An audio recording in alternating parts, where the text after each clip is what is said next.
Welcome back to our channel. Today I'm going to explain a movie called Ghost Shooter. Get comfortable. There are a lot of things to consider, but positive things or message should be like this, where a platoon is reminded that honor, courage, and commitment is their mantra. At the same time, snipers are taught not to hesitate, even when shooting kids or women. The film is about elite snipers Brandon Beckett and Richard Miller are fighting extremists in the Middle East when Colonel gives them a new mission to protect a gas pipeline stretching from the Republic of Georgia to Western Europe from terrorists eager to make a political statement.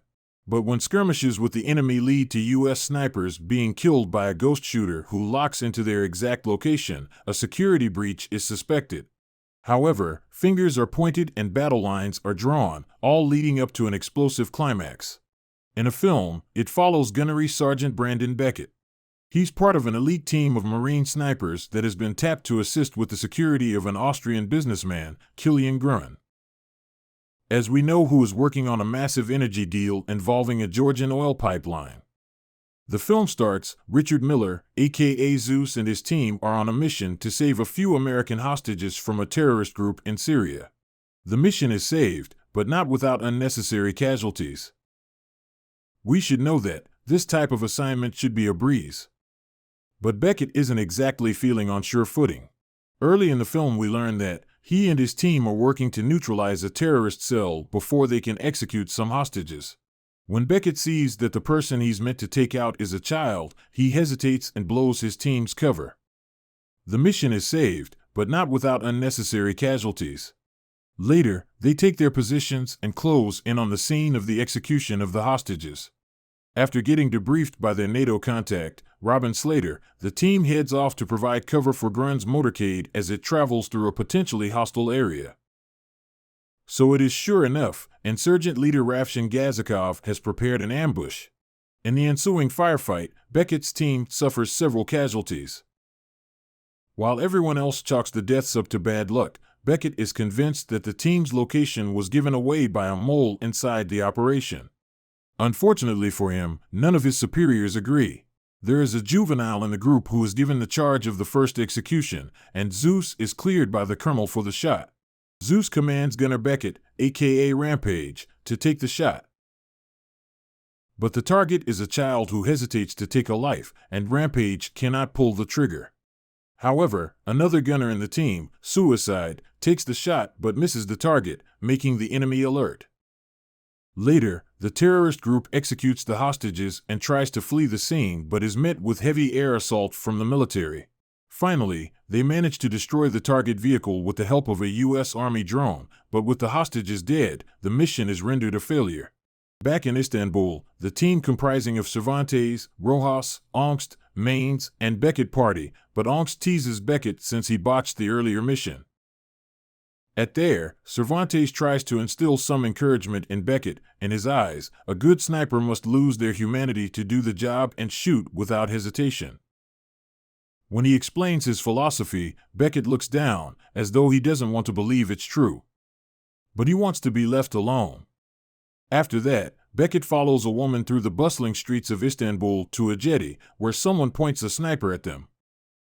Moreover, the sniper is fortunately taken down by Major Guy Bidwell, an old acquaintance of Beckett's. Apparently, Beckett has a bounty on his head, and Bidwell warns him about future troubles. Therefore, the troop gathers at a car park, and the colonel briefs them about the mission to protect the Transgeorgina pipelines, a major node in the transnational fuel transportation network. Eventually, the pipeline takes natural gas from the region to Eastern Europe via the Black Sea. Later, we get to know that the woman Beckett was following earlier is Robin Slater, the head of operations for the Civilian Military Fusion Center. In the operation, they would get help from local law enforcement.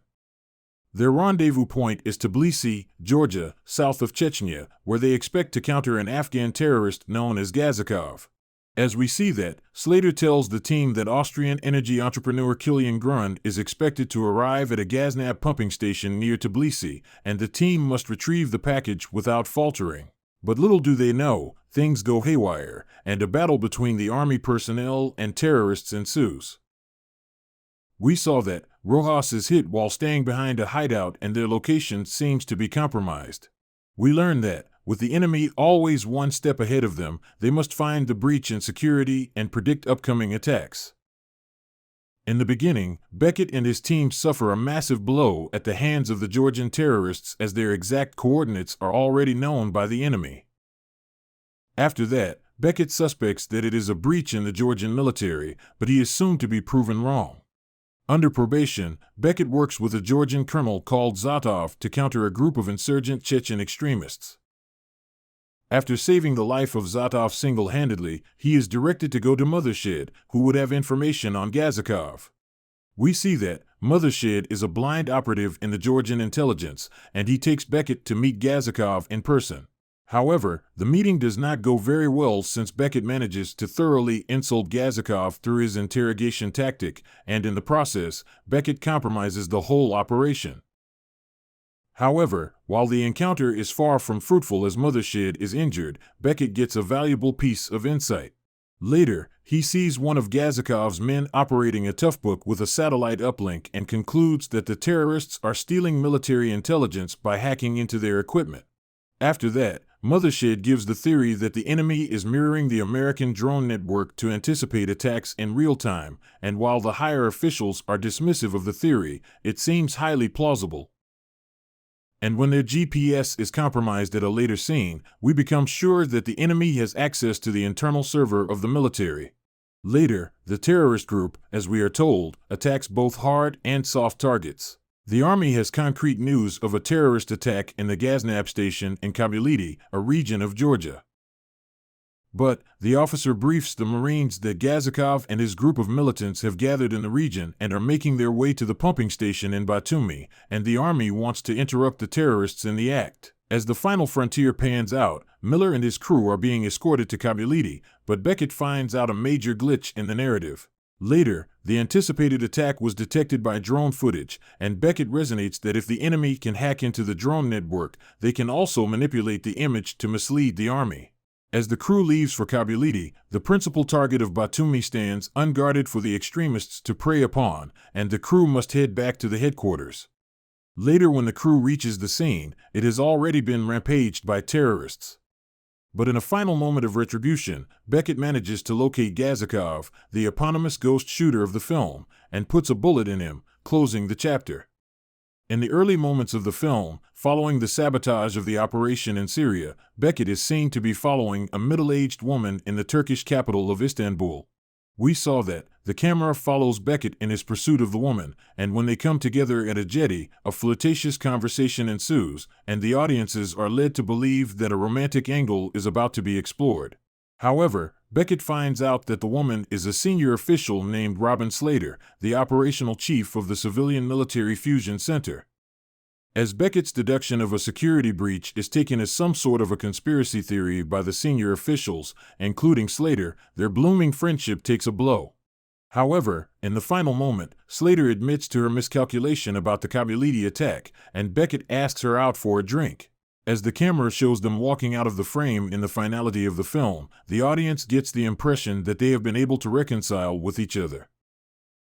Beckett's journey throughout the film is one of learning to listen to his instincts. Miller's praise of his courage and grit is a reward for doing just that. Throughout the film, he received advice from others that ran contradictory to that message, whether it was Zotov's encouragement to suppress his humanity or Robin's insistence on seeing the data before making any decisions. So, that was all from the video. Please, give us a suggestion of movies you want us to upload next. Thank you for watching and being part of our family. Just to let you know, we are posting videos every day for you. Please subscribe to give us more motivation, and you will not miss our daily video.